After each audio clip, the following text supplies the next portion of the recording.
Alors ici, on a mieux qu'un coach en ligne, si je puis dire, puisqu'on a avec nous Issa Moussa. L'entraînement, c'est votre spécialité. Je rappelle que vous êtes chercheur à l'INSEP, un lieu assez exceptionnel.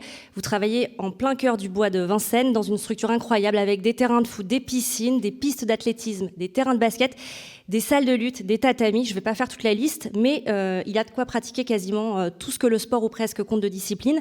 Et c'est donc là que s'entraînent les champions et les championnes. Vous m'expliquiez en préparant cette émission que l'une des innovations majeures de ces dernières décennies, c'est la façon d'aborder l'entraînement des athlètes. On est moins aujourd'hui sur ce qu'on pourrait appeler du quantitatif, mais plus sur du qualitatif. C'est ça, expliquez-nous.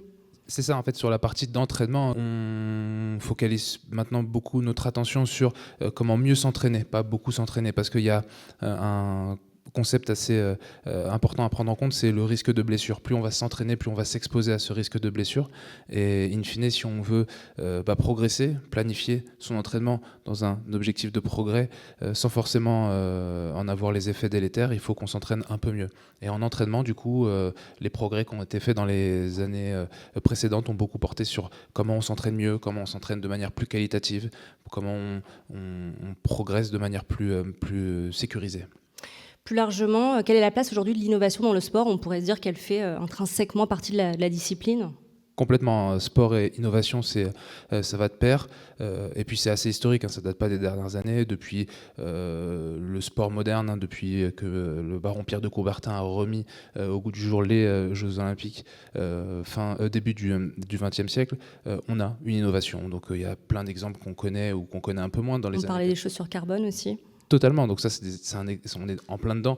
Donc l'ajout de plaques carbone dans les chaussures pour améliorer le rendement de course et augmenter l'économie de course. Un exemple assez flagrant, c'est les combinaisons en natation, donc ont été développées dans les années 2010 en collaboration avec la NASA, et finalement ça a duré 1 an. Une centaine de records du monde ont été battus cette année-là, ce qui était absolument considérable. Et finalement, on arrive à la limite de qu'est-ce qui est de l'innovation et qu'est-ce qui n'est plus de l'innovation pour le sportif. Ça veut dire que parfois l'innovation va trop loin ?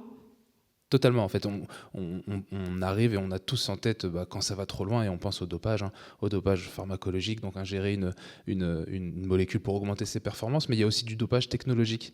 Et l'innovation, en fait, et le dopage technologique sont intrinsèquement liés.